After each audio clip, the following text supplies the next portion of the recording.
Well, I came across this therapy for the first time 10 years ago. And I was working at an Ayurvedic hospital in a very small village in India.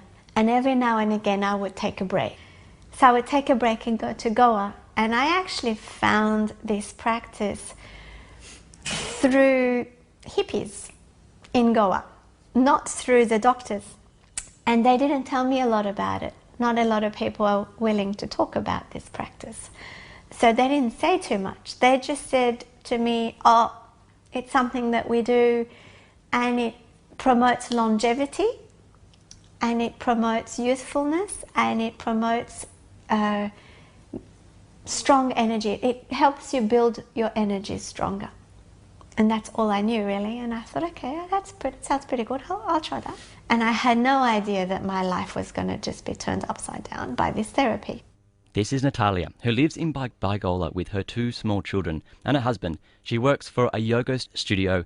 She's got a background in psychology and also Ayurvedic therapy. That's the traditional medicine of India. It's what we'd call here naturopathy, and they share quite similar elements in it. Now, the therapy she was just talking about, you heard correctly, it basically involves drinking your own wee. And Natalia tells us that it completely turned her life upside down.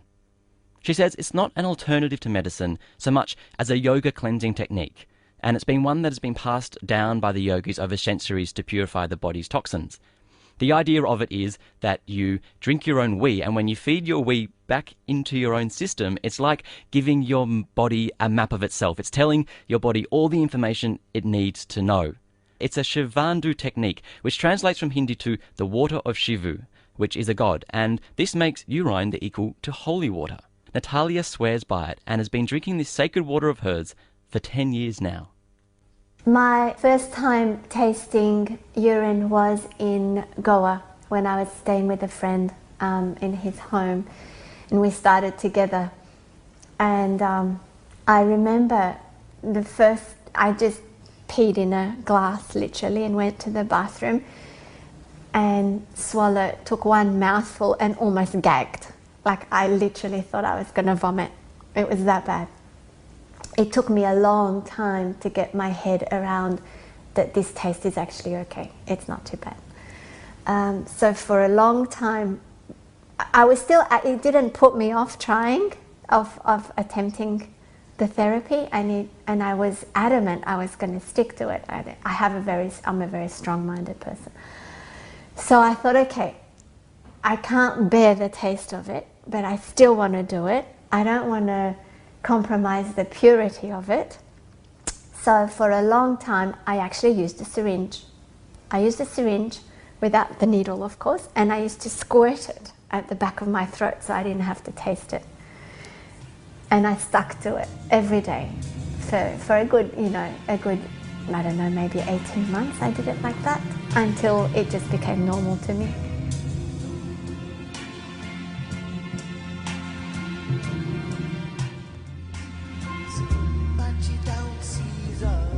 My daily ritual is, I'll wake up normally, go to the bathroom like everybody else, and catch the midstream of my urine first thing in the morning in a glass. I'll usually just ingest that straight back in, brush my teeth, have my shower. It's pretty simple. Well, 2 of our youngest contributors, brothers Liam and Dieter, came to our latest programming meeting. They were talking about secret recipes, and they said, well, our grandfather once tried this therapy, which was urine therapy. Their grandfather was a tall, athletic man. He didn't smoke or drink. He was a total health freak.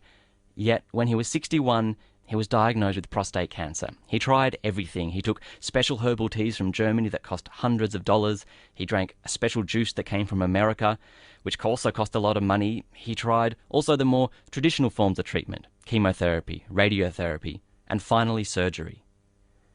And then, when none of this was working, he also heard about this urine therapy. And Liam and Dieter grew up with this knowledge of that this was the therapy that their grandfather had turned to at the very last moment. Unfortunately, it's very sad, he died, and Liam and Dieter when they're about 6 years old.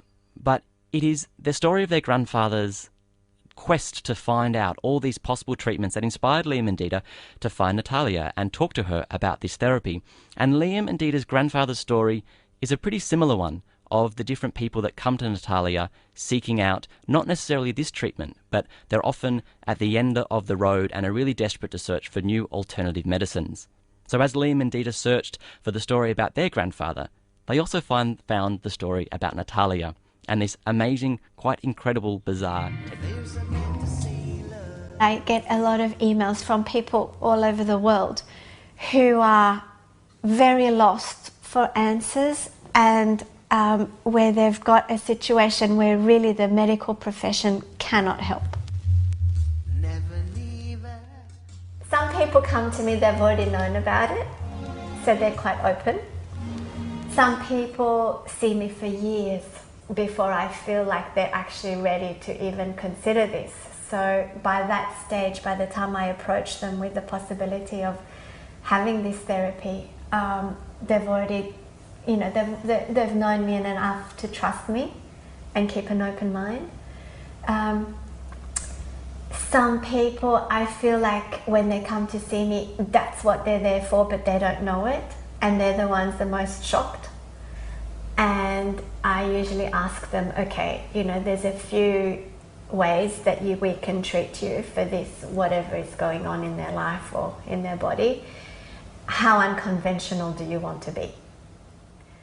And even the ones that say, oh yes, I'm very open, I'm very unconventional, when I pull out this card, they usually at least laugh or fall, if not fall off their chair. The most important point in this, let's use the word recipe in inverted commas, is the importance of having a really pure diet. Because what you're doing is you're actually recycling what you're putting into your body.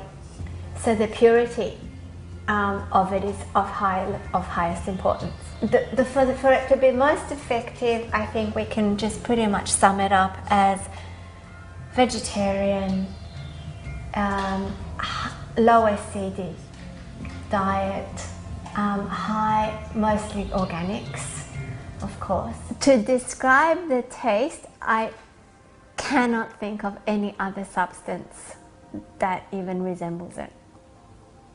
Tastes like pee.